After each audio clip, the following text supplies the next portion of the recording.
Well, here we are. Another month has come and gone, and books have been read, books have been loved, books have been hated.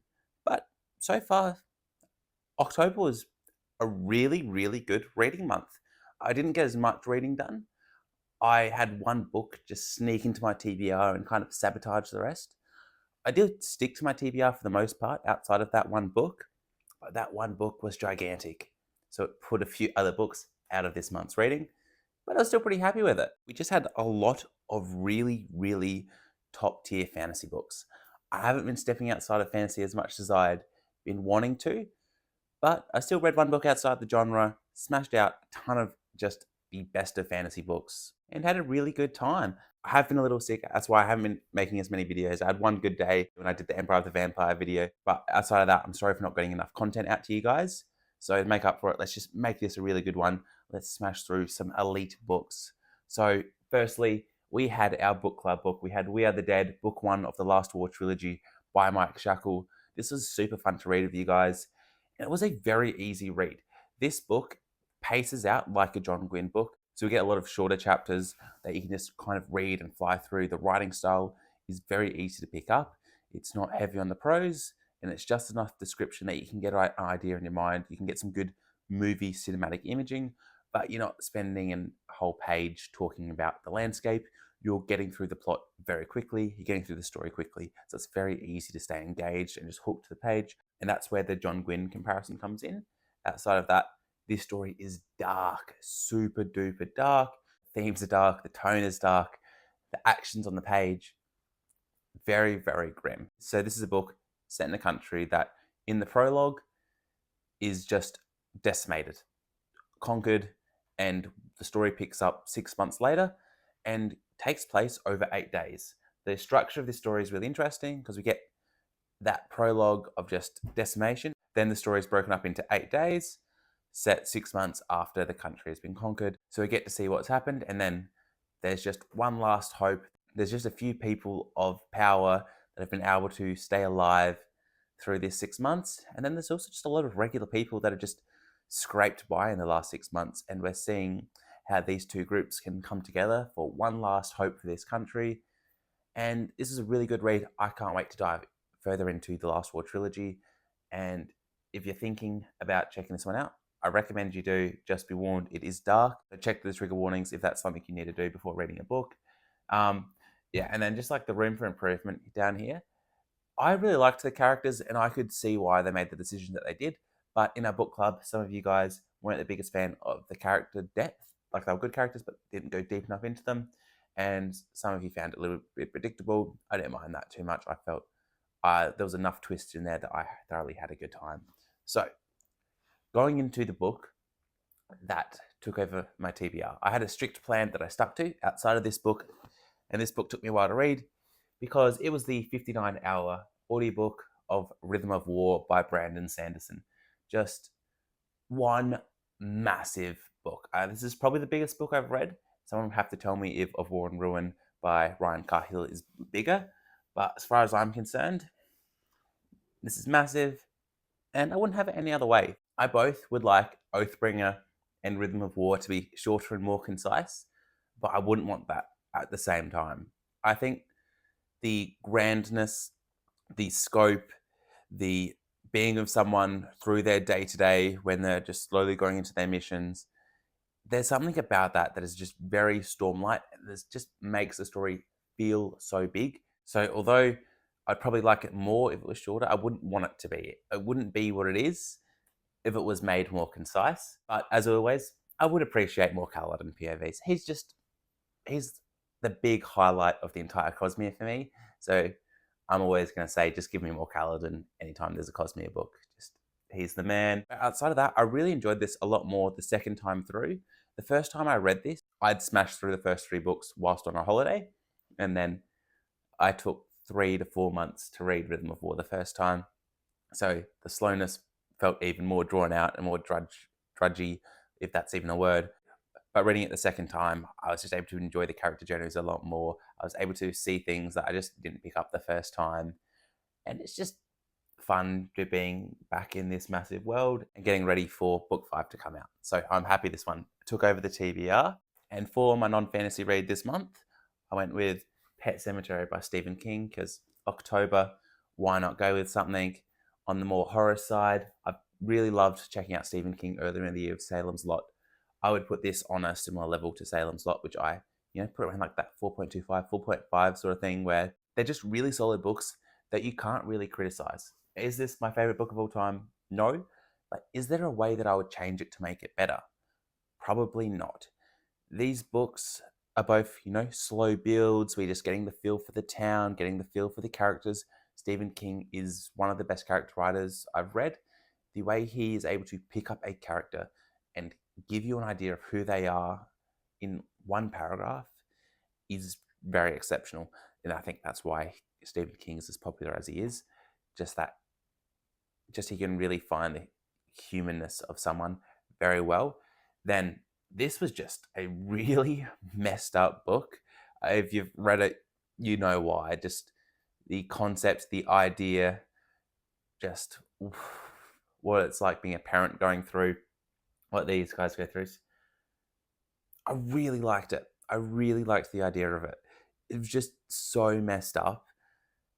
The ideas, that Steven's exploring in here, are just super messed up, and I was hooked the whole time.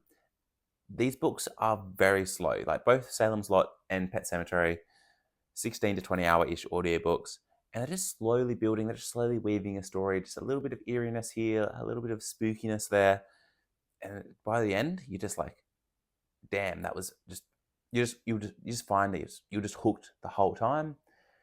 Eerie, atmospheric, just a very compelling story, very messed up. I won't say what it's about because I think that's just the fun of a Stephen King book, is just figuring out where it goes. But next, I went into an indie read with A Journey Thrice Begun by Sean Bobby Kerr. Now, this one, I'm going to do a live with Crystal's Bookish Life and Sean on in just 45 minutes. So that'll be out the day before this comes out. So this is Sean's first book. He's an Aussie like me. It's really fun read. So now this one, I don't really know how to put into words what it's about in a very concise way, because I went into this book with zero expectations. I've just talked to Sean a few times, like through the channel and stuff, and he sent me his book, and I checked out the first chapter, and I was like, oh, that's interesting. I'll check it out. And then he sends over this 600-page book, and I dove into it, and I was thoroughly enjoyed. I don't normally read books that just get sent to me. I very rarely do. But I found I just couldn't put this one down. I didn't realize it was 600 pages. I was just wanted to see what happened in the next chapter, and I ended up finishing the whole book. What is this about? In some ways, this is your typical epic fantasy, just boy from a small country town gets wrapped up in a big sprawling story of good versus evil and must save the whole land. In some ways, that is it, but it just didn't feel that way because Sean just takes his time getting you feel nice and cozy. He feels very fairy tale-esque in the beginning. We're just hanging out in this very secluded small country town. There's a love interest, there's a big sporting event, just, the usual town of things. And then this something weird happens. It's like, oh, is this going to turn into a horror? There's just some spooky, really eerie things going on. And then just next thing you know, our main character is just swept out of town. And he's just going on his own small little adventure. He's just got this little thing he needs to do. And then this book just gets dark. And it gets intense. And then it gets interesting. And then it gets really interesting. And then it ends. It's just a mystery continuously unfolding. It's written in a very easy writing style to read. It just flows very smoothly, and it's just very easy to sit down and read 200 pages of this without even noticing it. So very happy about this one, and if you want to hear more about it, check out the video on Crystal's Bookish Life's channel, where we'll be talking about it in a live. Also, one of the things that made this very easy to read was our main character was super easy to relate to. Like within the first 2 pages of book 1, I was like, oh, I know this guy. This guy's almost me. So I did like that, just having a very relatable character. But moving on, I had to go back to Dungeon Crawler Carl. Like, seriously guys, like look at these covers. If they weren't so expensive to get in Australia, I would just have like the whole bookshelf just be Dungeon Crawler Carl covers, because they're stunning, and the books are incredible. The biggest weakness for the series, seriously, is that you haven't read it yet. Even if you have read it, you know why it's so good. This is the most fun series you will read for quite a few reasons. So, number one, this is a very easy and engaging plot to follow. You are just with Carl in this alien game show, trying to make it through each level of these dungeons, trying to survive. So it's very easy. It's like, all right, how is Carl going to survive this level?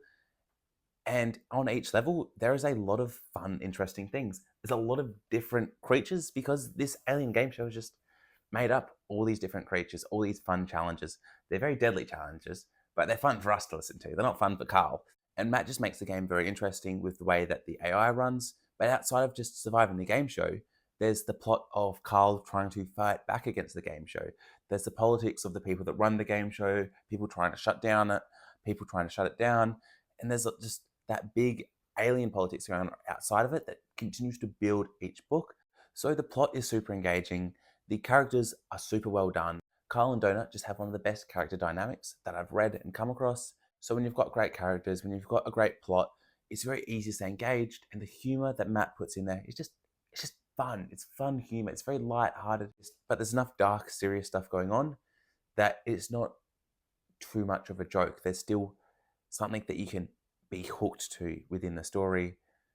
If you haven't checked this out yet, you seriously just need to get onto Dungeon Crawler Carl. I can't keep telling you about it. But if you just want something serious, pure serious, but also funny, Best Served Cold will serve you best. This is the best Abercrombie book I've read so far. The first trilogy is just a really good fantasy with interesting characters. This one was outstanding characters with a really good plot that just continued to build upon the first trilogy. It really expanded the world. It's a standalone, but it links in with the other standalones in the other series to build to what's going to come in the last series. So I was super engaged the whole time because I was just trying to see how this would shape into the rest of the First Law universe. We got to see some new places that we didn't get to see much of in the First Law trilogy, which was really great. We got to see a country that's very divided, with each little fiefdom trying to unite a greater kingdom. And we just got a really good revenge story. We got a bit of that heist feel of just that with putting the crew together at the start of the book. And then just a really gritty crew of hardened criminals getting revenge on some of the most powerful people in this country. There were 7 main parts to the book. For the 7 people our main character was getting revenge on. So we got to travel around to different parts of the country for each part of the book. And this just played out in a really fun way. The humor is just hilarious. But the brilliance of Joe is he's able to keep the story serious, dark, and gritty whilst having that satirical humor in there. And after reading this, Joe is probably moved into my top 5 favorite authors of all time now, just because of how good his writing and his prose is. And I can't wait to dive further into the First Law universe. But I read a book that was even better than this one this month, and that was Ship of Magic by Robin Hobb. I may have actually finished it on the 1st of November, but I'm going to chuck it in on this list because I read the majority of it in October. I read this book in like 3 days. It was a 34-hour audiobook, but I couldn't put it down because Hobb just writes the most compelling books. Ship of Magic, book 1 of her Live Ship Traders trilogy, which is set just outside of the 6 duchies which most of the Farseer books take place in. And here we're just following a trader family as they're in a very pivotal time for their family business. The father of this family has just passed, and with his passing, their tradership has come to life as they're from a very special area where you can get these ships made for you if you're part of this trader community. That if you have 3 generations die on, these ships come to life and they can just perform a lot better than other ships. They become sentient themselves. They know a lot about the oceans and they can do certain things that you'll learn about as you read the books. And this family just trying to stay together whilst each person is while each person has their own idea of where the family business should go. Not some good people, some not so good people. And just seeing the family dynamics play out is so good.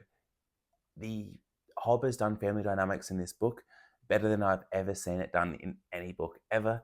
This is a family drama done in a nautical fantasy setting, and I couldn't put a single page down. Just seeing Hob lay out all these little story lines and threads at the beginning of the book and just slowly, slowly weave them together. So they just wove into something beautiful by the end of the book. Absolutely phenomenal. I can't stop raving about Hob. Her prose is just, it just feels cozy. It just feels like you're coming home. It just feels like a warm hug. But it also feels like someone is just rubbing their nails on chalkboard. It also just feels like someone's scraping their nails on a chalkboard, because the amount of frustration that her characters go through, the amount of poor decision making that they do, you just feel on edge the whole time. But it also just feels cozy at the same time. I don't know how she does it. You're set on edge because the characters are so real. They make so many mistakes. They're so faulted, and you're just utterly gripped from start till finish. I can't wait to dive further into Live Ship. Um, this doesn't have a single weakness to it. Hob has cemented herself as my second favorite author of all time. I will do more videos on her. I will do more videos on her and on Farseer. Just, if you haven't read Hob yet, just check it out. If you don't like it, you don't have a soul. So that was October. Now going into November, it's time to start finishing off some series or continuing series I've already started, and also a lot of buddy reads. So let's go through what we've got on the TBR. It's a big old list. So firstly, our book club read is Jade City. I've got about 3 hours of the audiobook to go on this one. This has been really fun. I've got a lot of thoughts on it. I won't say any of those thoughts yet. I could make a full video about this, but it's been good, but different to what you guys hyped me up for. Obviously, I've got to continue Dungeon Crawler Carl. It is so, so good. I have the Bedlam Bride book 6. I assume I'm going to love it. The ending of book 5 was so, so intense. I didn't have to know how it continues. If I find the time, I would finish off book 7 that just came out, but I'll probably have to wait till December to go into book 7. A Fool's Hope, continuing off the Last War trilogy after we read We Are the Dead. This one, I'm going to fly through. It's so bingeable. Tales of the Gas Station has been one of my favorite discoveries of October. I've just been slowly going through this one. I started it a few weeks ago, and this is just a paranormal horror set in a gas station in middle America, just outside of a small town. There's a gas station where this guy works and he does the night shift a lot, and just so many weird things happen. There's a cult just down the road. There's weird people that he has to deal with, and there's just been weird things going on that he just has to keep dealing with. And the guy is very psychopathic. He doesn't feel emotions. He just sees things happen, and just seeing how he's just so nonchalant with so many of the weird things. Very interesting. I absolutely love this one. I will tell you more about it as I go. Then jump to the other side of the screen. Obviously, I've got to get back to Joe Abercrombie. The Heroes is next up for me. I don't know if I'll get to it in November, but it's a hopeful. Fury of the Gods, the last book in the Bloodsworn Saga. The Bloodsworn Saga is the series that got me back into reading. I've read the first few pages. I just need to find time so I can sink my teeth into it and fully finish off the Bloodsworn Saga. It's going to be good. John Gwynne has not disappointed me yet, so hopefully I love that one. We just talked about it. Live Ship Traders, The Mad Ship. I can't wait to go into the second book and just see how this family drama continues after a really good ending to book 1.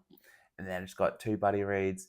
I'm going into Curse of the Miss Wraith by Janny Works. I love this book. I read it earlier this year, and I was telling one of my friends that she needs to get into the Wars of Light and Shadow, and I would join her for book 2. But once I started talking about it, I just wanted to go into book 1, so I'm going to read book 1 with her. I've already listened to the first chapter of the first audiobook again. Janny Works' prose is phenomenal. She is a top 3 author for me, and I've only read one of her books. I can't wait to dive into this and then continue again with The Laws of Light and Shadow. And then I love Jay Kristoff, but I haven't read all his books yet. So with another friend, I'll be jumping into Illuminae by Amy Korthman and Jay Kristoff. And this is a YA sci-fi, and this is set where there's 2 ships. There's a boy on one ship, a girl on another ship, and it's not written as a normal book. It's just written as like chat room conversations and ship logs and security tapes read out. So I'm very excited to get into something with a very different structure. And yeah, that is what I'm reading in November. Guys, that's all from me today. Please let me know what you read in October. What was the best book you read in October? What was the worst book you read in October? And while you're down there, just like, subscribe. We talk fun bookish things here. Did you like this structure, this style, having the presentation up for my wrap ups? Or should I go back down to the living room, do them there? What do you guys reckon? Thank you so much for watching. Have a great day.